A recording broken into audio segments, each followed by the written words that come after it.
Kasalop mga igsoon, dapat atok yung hinumduman mo na. Sa lahat ng panahon, Diyos ka sa amin. Sa lahat ng oras, nariyan. Atok yung hinumduman mo na. Iwan ang pulong sa Ginoo, hinumduman na to. Hinumduman na to mga igsoon sa Ecclesiastes, atong hinumduman ang Ginoo ang atong magbuhat samtang batan-on pa kita. That means nga dili pahalap imong pananaw, that means nga makalihok pa ta taman sa ginhawa sa pagpahimuot sa Ginoo, mao gid siya rason sa kinabuhi mga igsoon. So, hinumduman kita mga igsoon kaning pagsaulog sa balang panihapon, usa kini siya kapag hinumdom nga si Kristo iyang gibayran ang imuhang kaluwasan, ang imong kinabuhi dito sa krus sa Kalbaryo. Muna hinumdan mga igsoon. Dapat na kaniuban nga simbahan uban nga iglesia ang tibuok nilang outreach mga igsoon sa usa ka adlaw, sa usa ka Domingo sa matag bulan, naguna sila magtigom guna sila aron sa fellowship sa pag-ambit sa balaang panihapon. Kaya nga naman mao kini ang di ba last month no nagisgot na kabahin sa power of the Holy Communion, di ba? So, mao to nga giayo ta sa mga sakit ug balatian, pinaagi sa labot ni Jesus Christ, na naayo kita unya pinaagi sa dugo ni Kristo Jesus mga igsoon.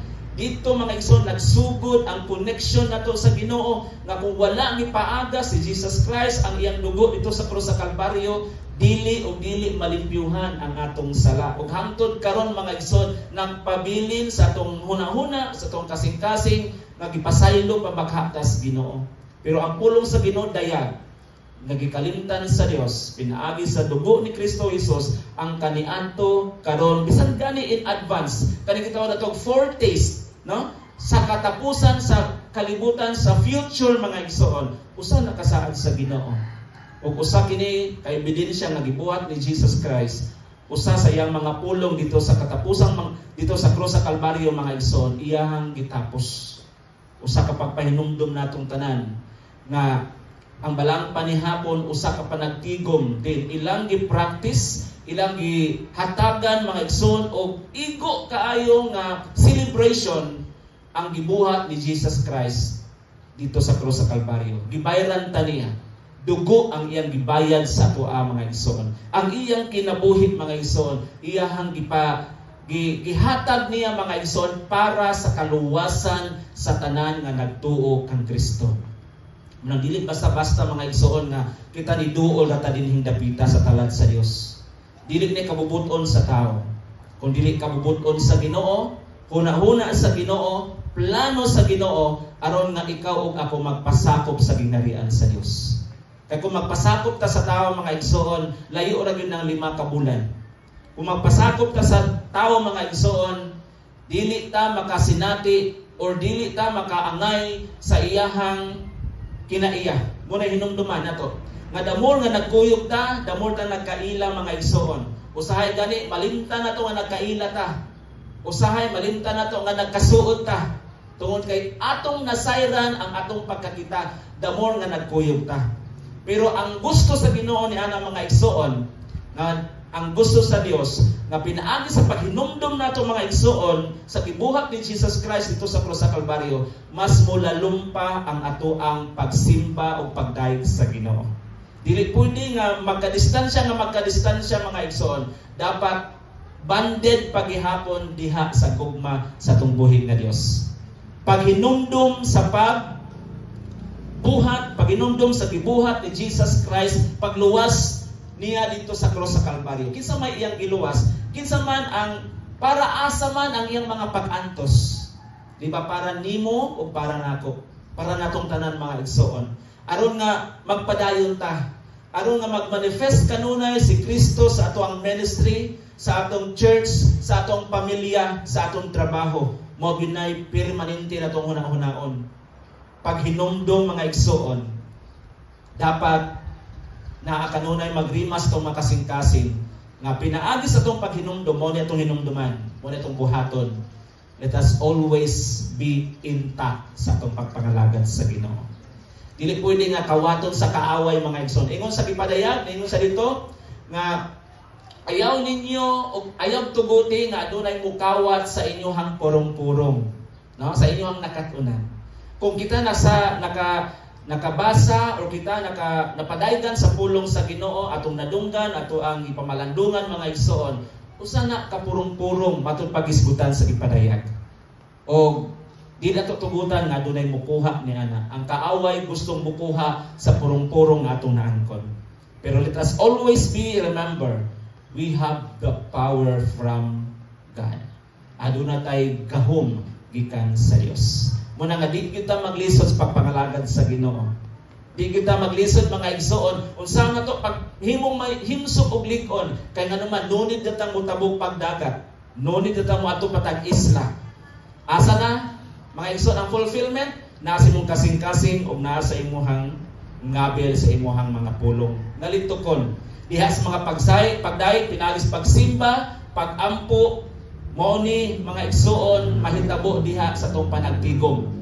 Gipahinomduman ta sa pagbuhat ni Jesus Christ dito sa krus sa Kalbaryo mga igsoon. Hallelujah. Ang ikaduha mga igsoon kaning gitawag nato proclamation of the gospel. O sa itong una mga igsoon, pagpahinumdum, ikaduha, pagproklamar. Proklamasyon sa gospel. Atong hinumduman mga igsoon ang gospel. Gospel means ang pagkatawo, pagkamatay, o pagkabanhaw. Dayon ang ikaapat, nga kani siya nahuman or nato na experience, nahitabo na ni sa tibuok kalibutan. Pero kaning pagbalik sa atong buhi nga Dios. Pagbalik ni Ginoong Hesukristo mga igsoon, mo kini ang ato ang gipaabot, mo kini atong giabangan. Blessed hope mga igsoon. Mo ni rason nga magpadayon ta sa atong pagpangalagad sa Ginoo. Aron madala ta sa pagbalik ni Kristo. Ay atong hinumduman ang balikan ni Kristo dili tong mga talawan, dito mga tapulan, kundi katong mga matinud-anon. Hallelujah. Inanong tapat, salamat sa imong pagkamatinud-anon. Nga bisan tuod aduna tay mga sirkumstansya ato ang gipalabi, priority nato si Lord mga igsoon. Kay kung di nato priority ang Ginoo, di kita makabatog mga igsoon sa dapit katong batuganan. Hallelujah. Doon yung mga circumstances itong mga kinabuhi, kung priority na to ang Ginoo, pwede na to na siyang sikaran. Muna ningon ang pulong sa Ginoo, resist, sukli. Muna di po ta makasukol mga igsoon kung di na to prioridad si Lord. Di po ta makasukol mga igsoon kung watay gahom. Hallelujah. Muna importante gyud ay nga doon na tay angkla, doon na tay gahom nga gihatag sa Ginoo. Na para nga makabatok ta, makasukol ta mga igsoon. So muna siya gitawag nato gospel. Hallelujah. Unsa gisulti sa 1 Corinthians chapter 11 verse 26. Unsa na siya kasugo mga igsoon? Na pwede nimong himuon nato o kitang tanan. Dili lang ang pastor mo proklamar sa pulong sa Ginoo. Hallelujah. Kung dili kitang tanan nga napadaygan sa Dios, nga gikuha sa Ginoo gikan sa kangit-ngit, may paingon sa kahayag. Ingon si Apostol Pablo sa chapter 11 verse 26. Kay sa matagkaon ninyo ni ining pan o sa matag-inom gikan ni ining kopa, gisangyaw ninyo ang iyang kamatayon hangtod sa iyang pagbalik.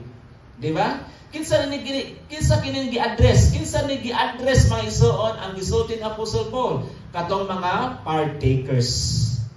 Katong mga nag-ambit, katong mga giimbitar sa talad mga igsoon. Aron mo ambit sa pan o sa bino. Mauni mga igsoon ang iyahang gipunting. Ikaw ni o ako kitang tanan mga igsoon nga adunay mahimo sa pagsangyaw pinaagi sa gahom sa Dios. Dili ta makasangyaw mga igsoon kung naa kanato ang pagduha-duha. Di po ta makasangyaw mga igsoon kung naa kanato ang kahadlok. Di po ta makasangyaw mga igsoon kung dili ta equip. Kung dili po ta magmatinud-anon. So kita tanan mga igsoon gitahasan, it is a call of action. Pahinumdom ni siya pagtawag nato mga igsoon aron nga mutrabaho ta sa gipatrabaho sa Dios kanato. God has given us, each one of us, an assignment. Doon na tayo mga assignment. Kung sa Tagalog pala siya, takdang aralin. Nabuhaton nato mga igsoon sa dili pa ang deadline.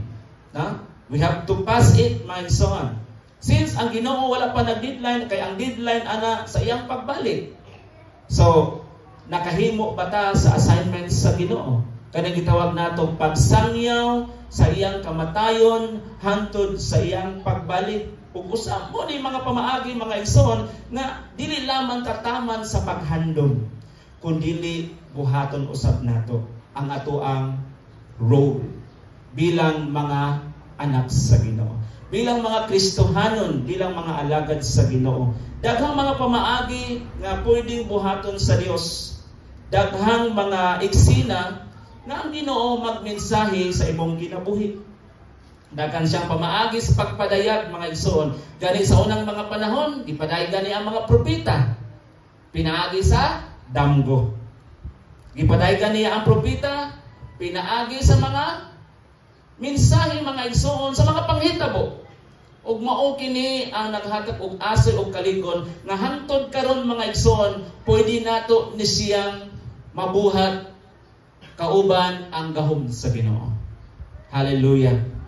So, proklamasyon hangtod sa iyang kamatayon, mga igsoon, sa muni ang gitawag sa matag usa-usa kanato partakers ta, detect ta communion, and mao kini, mga igsoon, ang mensahe na once we take the communion, na atay gahom o gitagaan ta o courage sa Ginoo nga mo preach sa iyang gospel. Na mo preach sa iyang gospel. Wala na pasabot nga imong gyud siyang ipasabot ka ng pulong sa pulong, punto sa punto, kundi tulo lang. Aupat. Unsa ganito ang gospel? Pagkatao, pagkamatay, paglubong. Pagkatao, pagkamatay, ug paglubong, ug pagkabanhaw. So mo ni siya gospel. So kinahanglan i-master ni sa mga partakers. I-master sa mga nag-take of communion. Kay dili ta maka-preach sa gospel, di ta makasangyaw sa kamatayon ni Kristo kung wa tay background aning upat. Kasi nagtuo nga si Jesus namatay. So wala pa siya namatay, natawo siya, di ba? So natawo siya. Unsaon na to siya pag-preach? Si Jesus Christ, mga igsoon, pinaagi sa iyang pagkatao, natawo ang atong paglaom. Natawo si Jesus Christ para sa ato ang kaluwasan. Namatay siya, nag-anto siya para sa atong kaluwasan. Nabanhaw siya, pagproklamar, pag-confirm sa atong kaluwasan. Mao na, mga igsoon, preaching the good news na, gospel na. Natawo siya para sa akong kaluwasan. Namatay siya para sa akong kaluwasan. O nabanhaw siya para pagkonfirma na ako di ay naluwas, pinaagi sa iyang gahom. Kay kung gibanhaw si Jesus Christ, banhawon usab ang tanan nga nagtuo kaniya. And that is gospel. Mo na, mga igsoon, nga itatak na to sa itong mga panguna-una nga kining atong pagsaulog sa balaang panihapon, tradisyon lang.